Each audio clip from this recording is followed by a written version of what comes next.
Franklin, in the dark.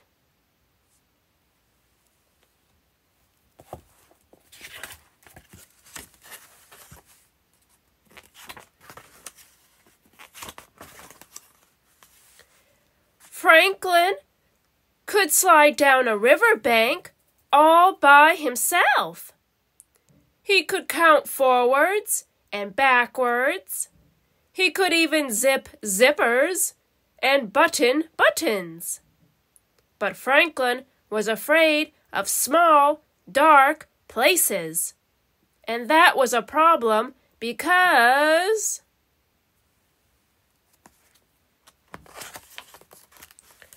Franklin was a turtle. He was afraid of crawling into his small, dark shell. And so Franklin the turtle dragged his shell behind him.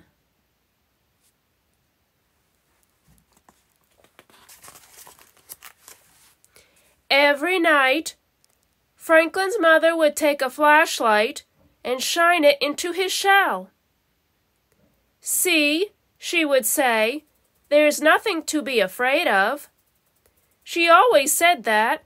She wasn't afraid of anything. But Franklin was sure that creepy things, slippery things, and monsters lived inside his small, dark shell. So Franklin went looking for help. He walked until he met a duck. "Excuse me, duck. I'm afraid of small, dark places, and I can't crawl inside my shell. Can you help me?" "Maybe," quacked the duck. "You see, I'm afraid of very deep water. Sometimes, when nobody is watching, I wear my water wings. Would my water wings help you?" "No," said Franklin. "I'm not afraid of water."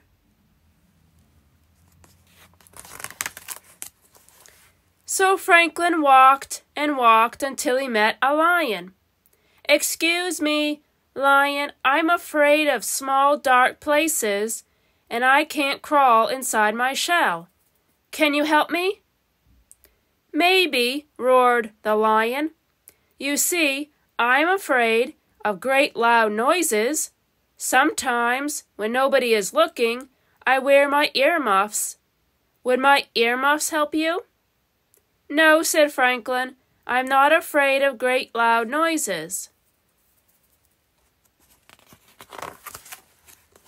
So Franklin walked and walked and walked until he met a bird. "Excuse me, bird, I'm afraid of small, dark places, and I can't crawl inside my shell. Can you help me?" "Maybe," chirped the bird. "I'm afraid of flying so high that I get dizzy and fall to the ground. Sometimes, when nobody is looking, I pull my parachute. Would my parachute help you?" "No," said Franklin. "I'm not afraid of flying high and getting dizzy."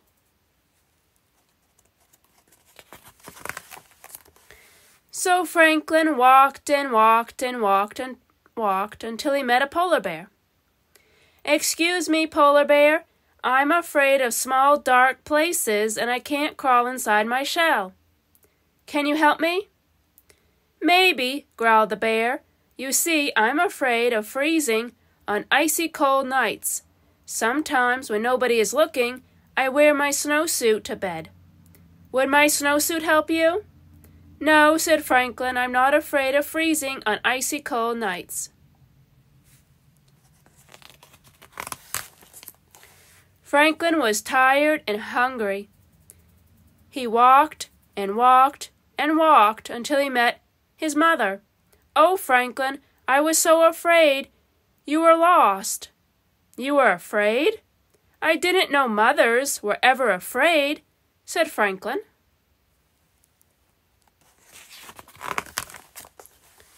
"Well, did you find some help?" she asked. "No, I met a duck who was afraid of deep water." She said.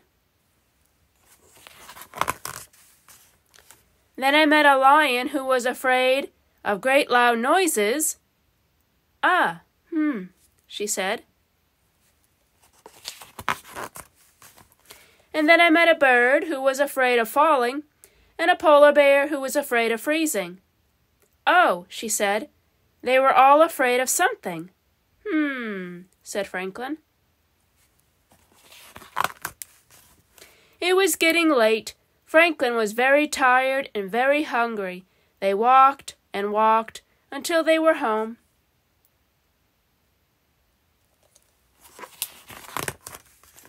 Franklin's mother gave him a cold supper and a warm hug, and then she sent him off to bed.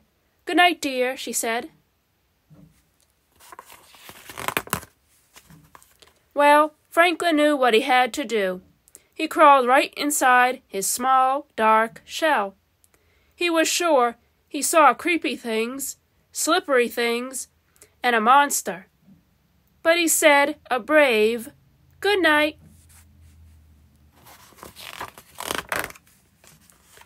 And then, when nobody was looking, Franklin the Turtle turned on his nightlight.